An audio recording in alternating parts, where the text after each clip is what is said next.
Is there a force, a factor, a power, a science, call it what you will, a something which a few people understand and use to overcome their difficulties and achieve outstanding success?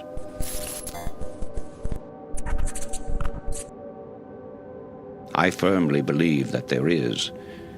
It is my purpose here to attempt to explain it, so that you may use it if you desire.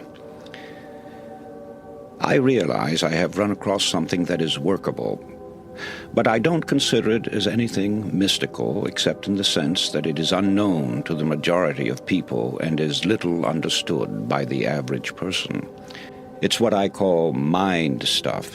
Gradually, I discovered that there is a golden thread that runs through all the teachings and makes them work for those who sincerely accept and apply them. That thread can be named in a single word: belief. It is the same element or factor, belief, which causes people to be cured through mental healing, enables others to climb the ladder of success, and gets phenomenal results for all who accept it.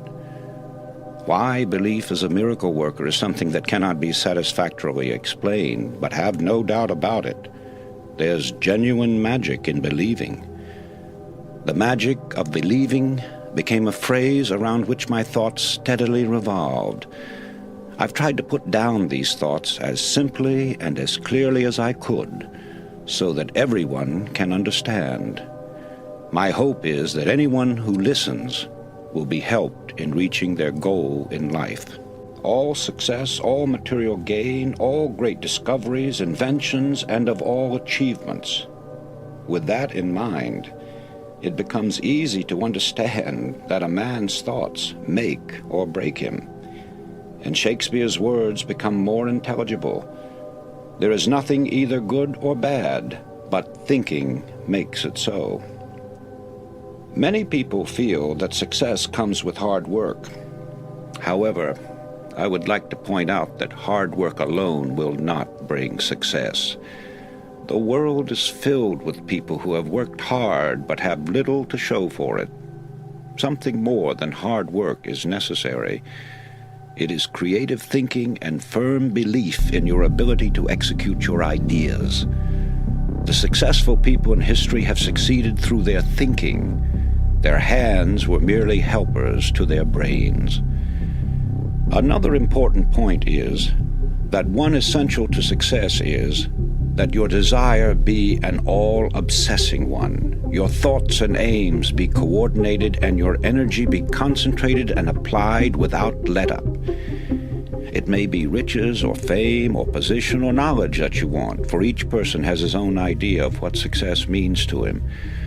But whatever you consider it to be, you can have it, provided you are willing to make the objective the burning desire of your life. A big order, you say? No, not at all. By using the dynamic force of believing, you can set all your inner forces in motion. They, in turn, will help you reach your goal. Now that you have a clearer idea of the part that thought and desire play in your daily lives, the first thing to determine is precisely what you want. Starting in with the general idea that you merely want to be a success, as most people do, is too indefinite. You must have a mental pattern clearly drawn in your mind. Ask yourself, where am I headed? What is my goal? Have I visualized just what I really want? If success is to be measured in terms of wealth, can you fix the amount in figures? If in terms of achievement, can you specify it definitely? I ask these questions, for in their answers are the factors which will determine your whole life from now on. Strange as it may appear, not 1 out of 100 people can answer these questions. Most people have a general idea that they would like to be a success, but beyond that, everything is vague. They go along from day to day, figuring that if they have a job today, they will have it tomorrow, that somehow they will be looked after in their old age. They are like a cork on the water, floating aimlessly, drawn this way and that by various currents, being washed up on the shore or becoming waterlogged and eventually sinking. Therefore, it is vital that you know what you want out of life. You must know where you are headed, and you must keep a fixed goal in your view. Only then will you get what you are after. So, you begin with desire if you ever hope to achieve anything or gain more than you have now. However, as we shall see, there is more to it than mere desire. It has been said that thought attracts that upon which it is directed. Thought attracts that upon which it is directed. It was Job who said, "For the thing which I greatly feared is come upon me."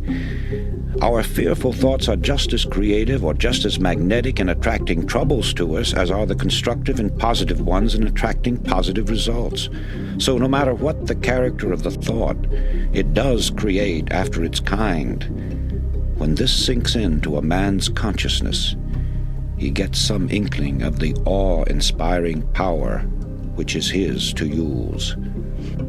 I cling to the theory that while thoughts do create and exercise control far beyond any limits yet known to man, they create only according to their pitch, intensity, emotional quality, depth of feeling, or vibratory plane. In other words, comparable to the wavelength and wattage of a radio station, thoughts have a creative or controlling force in the exact ratio of their constancy, intensity, and power. Sigmund Freud, the famous Austrian psychoanalyst, brought the world's attention to the hypothesis that there was a powerful force within us, an unilluminated part of the mind, separate from the conscious mind, constantly at work molding our thoughts, feelings, and actions. Others have called this division of our mental existence the soul. Some call it the superego, the inner power, the superconsciousness, the unconscious, the subconscious, and various other names. It isn't an organ or so-called physical matter such as we know the brain to be. Nevertheless, it is there, and from the beginning of recorded time, man has known that it exists. Paracelsus called it the will. Others have called it the mind, an adjunct to the brain.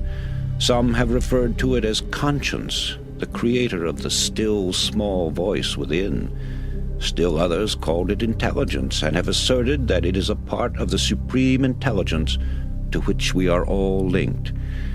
No matter what we call it, I prefer the word subconscious. It is recognized as the essence of life, and the limits of its powers are unknown. It never sleeps. It comes to our support in times of great trouble. It warns us of impending danger. Often it aids us in what seems impossible. It guides us in many ways, and when properly employed, performs so-called miracles. Perhaps the most effective method of bringing the subconscious into practical action is through the process of making mental pictures, using the imagination, perfecting an image of the thing or situation as you would have it exist in physical form. This is usually referred to as visualization. However, before this visualization can work, you must really believe. I refer now to deep-seated belief, a firm and positive conviction that goes through every fiber of your being. When you believe it heart and soul, as the saying goes. Now call it a phase of emotion, a spiritual force, a type of electrical vibration, anything you please, but that's the force that brings outstanding results. It sets the law of attraction into operation and enables sustained thought to correlate with its object. This belief changes the tempo of the mind or thought frequency, and like a huge magnet, draws the subconscious forces into play, changing your whole aura and affecting everything about you, and often people and objects at great distances. It brings into your individual sphere of life results that are sometimes startling, often results you never dreamed possible.